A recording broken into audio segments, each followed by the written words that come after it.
मुकालमा पेश करने के लिए दरख्शा खातून और अफसाना खातून जो दर्जा पंजुम की तालिबा हैं उनको दावत देता हूं कि वो आए और मुकालमा पेश करें। और इनके बाद तकरीर पेश करने के लिए साद रशीद तैयार रहे।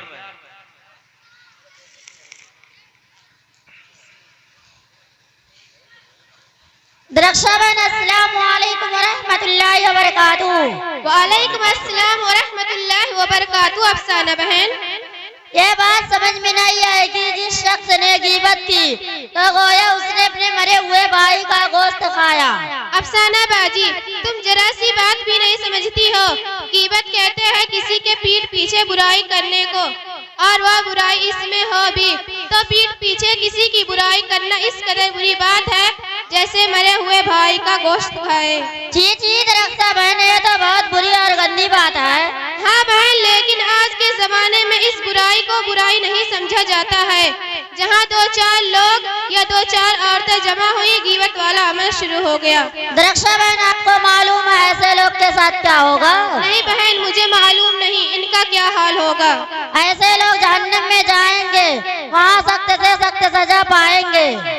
अच्छा बहन, मैंने सुना है झूठ भी बहुत बड़ी बुराई है और झूठ से फरिश्तों को बदबू आती है। क्या यह बात दुरुस्त है? दरख्शा बहन, झूठ तो तमाम बुराइयों की जड़ है। झूठ बोलने वालों पर कुरान में जगह जगह लानत फरमाई है। झूठ ईमान को खराब करने वाला मर जाए, इससे चेहरे की रौनक खत्म हो जाती है, हाफिजा कमजोर हो जाता है। झूठ कस्में खाने वाले खुदा की रहमत से महरूम हो जाते हैं। झूठ गवाही देने वाले मुनाफिकीन के साथ जहन्नम में पिछले तकवे जाएगा। तौबा तौबा। अफसाना बहन, अल्लाह ताला हमारी गीबत और झूठ जैसी बुरी लानत से हिफाजत फरमाए। अफसाना बहन, हमारे मुआशरे में एक और बुराई है, उसी का ही अंजाम बता दो, बड़ी मेहरबानी होगी। बताओ बहनों, कौन सी बुराई है? बहन, हमारे मुआशरे में हसद और जलन बहुत ज्यादा हो गया है। हसद करने वालों के बारे में जरा बताओ। दरख्शा बहन, हसद भी बड़ा गुनाह है। हसद करने वालों को दुनिया और आखिरत दोनों खराब हो जाती है। हसद करने वालों को खुदा की नेमतों का दुश्मन करार दिया और फरमाया हसद इंसान के नेकी आमाल को खा जाती है जैसे आग लकड़ी को खा जाती है।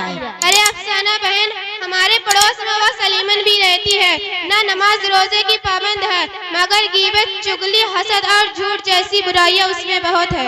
ये बुराइयां इसको नेकियों को भस्म कर देगी। तुम जरा जाकर इसको समझाओ कि इन बुराइयों से परहेज करे, वरना इसका अंजाम बहुत बुरा होगा। जी हाँ बहन, उसको समझाने की कोशिश करूंगी और मैं अपने मोहल्ले में ख्वातीन का इज्तिमा भी रखूंगी और तुमको उसमें बुलाऊंगी। तुम जरा इस मौजू पर बयान करना, इंशाअल्लाह बहुत फायदे होंगे। तुम कोशिश करो, इंशाअल्लाह जरूर हाजिर होंगी। अच्छा, अब घर पर मेरा इंतजार हो रहा होगा, फिर मिलेंगे इंशाअल्लाह।